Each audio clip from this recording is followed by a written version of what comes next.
അമിതമായി കൊണ്ടുവരുന്ന കസിൻസ് ബന്ധങ്ങളും ബെസ്റ്റിയും ഇതെല്ലാം നമ്മുടെ വീടിന്റെ അകത്തളങ്ങൾ ഏതൊക്കെ രൂപത്തിലാണ് മലീനസമാക്കുന്നത് എന്ന് നമ്മൾ ചിന്തിക്കണം. അമിതമായി കൊണ്ടിരിക്കുന്ന കസിൻസ് ബന്ധങ്ങളാണ്, ഫാമിലി ട്രെൻഡുകളാണ്, ബെസ്റ്റിയും പൂക്കിയുമെല്ലാം ഇന്ന് അരങ്ങ് തകർക്കുന്ന സമയത്ത് നമ്മുടെ മക്കൾ നമ്മുടേതല്ലായി മാറാൻ അതിവിദൂരമായ സമയമൊന്നും വേണ്ട എന്ന് നമ്മൾ മനസ്സിലാക്കണം. പരിശുദ്ധ ഇസ്ലാം, നിങ്ങൾ ഫത്ഹുൽ മുഈൻ എടുത്ത് പരിശോധിച്ചു നോക്കൂ. അവിടെ നിക്കാഹിന്റെ ബാബ് എടുത്ത് പരിശോധിച്ചാൽ കാണാം, 10 വയസ്സായി കഴിഞ്ഞാൽ ആൺകുട്ടിയുടെ മുറിയിൽ നിന്ന് പെൺകുട്ടിയെ മാറ്റിക്കടത്തണം. സഹോദരന്മാരെ കുറിച്ചാണ് പറയുന്നത്. 10 വയസ്സ് പെൺകുട്ടിക്കായാൽ ഉപ്പയുടെ മുറിയിൽ നിന്ന് ആ പെൺകുട്ടിയെ മാറ്റിക്കടത്തണം. 10 വയസ്സ് ആൺകുട്ടിക്കായാൽ ഉമ്മയുടെ മുറിയിൽ നിന്ന് ആ കുട്ടിയെ മാറ്റിക്കടത്തണം എന്ന് പറയുന്നുണ്ടെങ്കിൽ അതിന്റെ പിന്നിലെ താല്പര്യം എന്താണ്? ഒരിക്കലും അന്യമാക്കുക എന്നല്ല, നിയന്ത്രണങ്ങൾ വരണം.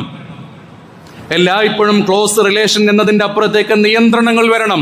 ആ നിയന്ത്രണങ്ങളിലൂടെ മാത്രമേ മുന്നോട്ട് പോവുകയുള്ളൂ. ഇന്നെല്ലാം ഹലാലായി പോയി. എല്ലാവരും കസിൻസ്